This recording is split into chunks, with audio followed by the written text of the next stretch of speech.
महाराष्ट्र और झारखंड के चुनाव में अगर कांग्रेस पार्टी के सामने फिलहाल सबसे बड़ी चुनौती मानी जा सकती है तो वो है पार्टी के भीतर की गुटबाजी। हरियाणा चुनाव से सबक लेते हुए जहां एक तरफ कांग्रेस पार्टी चुनावी तैयारियों में लगी हुई है, वहीं दूसरी तरफ क्षेत्रीय पार्टियों को निर्देश दिया जा रहा है आला कमान की तरफ से कि वो गुटबाजियों से दूर रहें और निजी हितों को छोड़कर पार्टी के हित को सर्वोपरि रखें।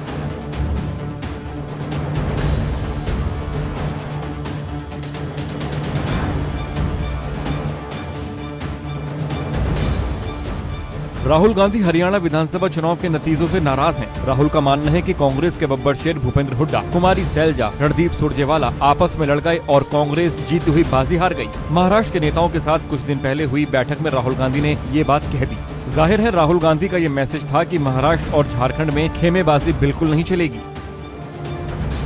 आपको बता दें, महाराष्ट्र में 20 नवंबर और झारखंड में 13 और 20 नवंबर को मतदान होना है, लेकिन गौर करें तो दोनों ही राज्यों में कांग्रेस के नेताओं के खेमे हैं। पृथ्वीराज चौहान, कांग्रेस प्रदेश अध्यक्ष नाना पटोले, विधायक दल के नेता विजय वेडिटवार, पूर्व प्रदेश अध्यक्ष बाला साहब थोराट के अलावा गुटों की कमी नहीं है। कमोबेश इसी तरह के हालात झारखंड में भी हैं। गुटबाजी कहाँ नहीं है। गुटबाजी खट्टर साहब और सैनी साहब और अनिल विज के बीच में नहीं थी, वो आपको नहीं दिखती। सबको सिर्फ कांग्रेस की गुटबाजी दिखती है। आप चलिए केंद्र सरकार पे आ जाइए। गडकरी जी, योगी आदित्यनाथ जी, अमित शाह और मोदी आपस में कैसे रिश्ते हैं इनके? क्या वो गुटबाजी नहीं है? कांग्रेस की गुटबाजी पूछते हो, हिम्मत दिखाइए ना, पूछिए ना कि आदित्यनाथ जी के खिलाफ क्यों रोज स्टोरी प्लांट कराई जाती है सुबह सुबह केंद्र सरकार द्वारा। सुबह सुबह हिरेन जोशी क्यों फोन करते हैं पत्रकारों को कि आदित्यनाथ जी के खिलाफ ये स्टोरी लगा दीजिए, पूछिए। और ये सब चलाइएगा ना, मैं बोल रहा हूँ। नहीं, ऐसा हम पूरा सजग हैं कि महाराष्ट्र में इस तरह न अति आत्मविश्वास रखें और ना ही इस तरह की गुटबाजी हो। किसी भी पार्टी में ऐसी गुटबाजी नहीं होगी, न होनी चाहिए, न हमारे यहाँ होगी। हम लोग हरियाणा हारे हैं लेकिन जम्मू कश्मीर जीते हैं। ये दो राज्यों में चुनाव हुआ था, एक हारे एक जीते, इसलिए हम ऊंचे मनोबल के साथ महाराष्ट्र में और झारखंड के चुनाव में जा रहे हैं। रही बात गुटबाजी की, तो स्वस्थ लोकतंत्र में परिवारवाद भी और गुटबाजी भी एक स्वस्थ परंपरा का हिस्सा है। इसको लेकर के हम बिल्कुल इनकार नहीं करते कि हमारे यहाँ गुटबाजी नहीं है। हम गुटबाजी के साथ में जीते हैं और गुटबाजी हमेशा समाज के मुद्दों को सुलझाने के लिए भी अच्छी रहती है।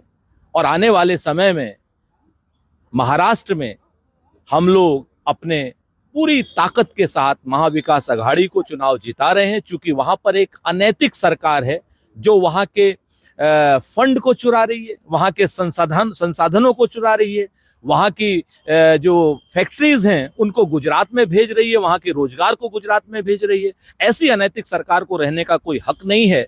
भारतीय जनता पार्टी ने जो अनैतिक सरकार वहां बनाई है उसका अंत होगा, 23 नवंबर को तुरंत होगा और वहां पर महाविकास अघाड़ी की सरकार बनेगी। लेकिन हरियाणा में जिस प्रकार से कांग्रेस के पक्ष में हवा चलने की पूरी एक स्थितियां दिखाई दे रही थी, उससे काफ़ी सीख लेते हुए कांग्रेस जो है वो महाराष्ट्र में नजर आ रही है। और ना केवल कांग्रेस, अगर मैं कहूँ महाविकास अघाड़ी, तो कोई अतिशयोक्तिपूर्ण स्थिति नहीं होगी। और महाराष्ट्र में लोकसभा चुनाव में जिस प्रकार से महाविकास अघाड़ी ने काफ़ी शानदार प्रदर्शन किया था, उस प्रदर्शन को बनाए रखने की पूरी संभावना है। कांग्रेस हरियाणा चुनाव के बाद जिस तरह से बैकफुट पे आई है, वैसे स्थिति में महाराष्ट्र में उद्धव ठाकरे मुख्यमंत्री के चेहरा होने में उसको कोई विशेष जो है कि अब उसमें कोई मुश्किलें नजर नहीं आ रही हैं। हालांकि अगर लोकसभा चुनाव को देखें तो कांग्रेस 17 सीटों पे लड़ी थी और 13 सीटें जीती थी। भारतीय जनता पार्टी 24 सीटों पर लड़ी थी और केवल 9 सीट जीत सकी थी। तो उस दृष्टि से अगर हम लोग देखें तो कांग्रेस के तुलना, भारतीय जनता पार्टी की तुलना में कांग्रेस का स्ट्राइक रेट काफी मजबूत था।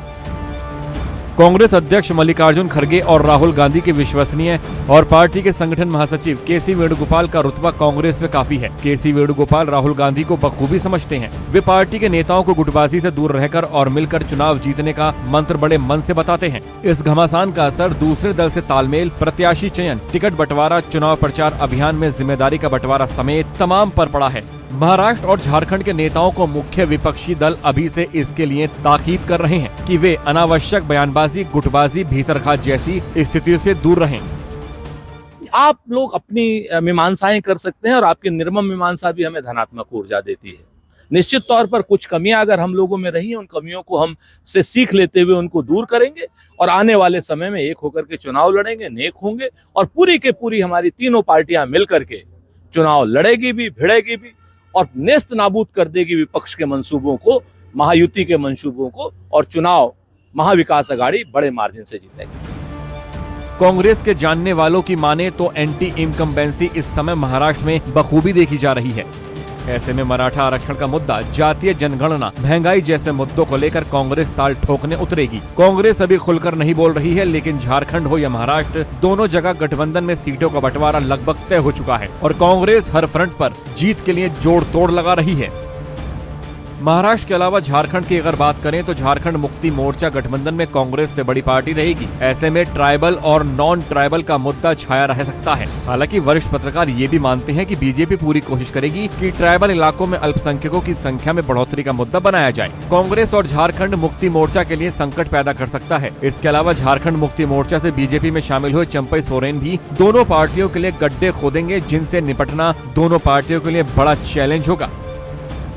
अभी भी चुनाव के मुख्य मुद्दे वही हैं जो लोकसभा चुनाव के दरमियान में थे। हालांकि हाल के समय में वहां की सरकार ने, जो महाराष्ट्र की सरकार है, उन्होंने जन कल्याण की कई बड़ी सी योजनाएं वहां पे अंतिम समय में उन्होंने घोषित की। लेकिन फिर भी महाराष्ट्र जिस तरह से कई बड़े प्रोजेक्ट को उठा के गुजरात ले जाया गया था, उन कारणों से जो एक नाराजगी की स्थिति थी, प्लस उद्धव ठाकरे के पार्टी के जिस प्रकार से चुनाव चिन्ह को भी ले लिया गया, संगठन के नाम को भी ले लिया गया था, उसी प्रकार से शरद पवार से भी पार्टी का संगठन और चुनाव चिन्ह छीन लिया गया था। इसके प्रति एक दोहरा सिंपैथी फैक्टर भी महाराष्ट्र में नजर आता है।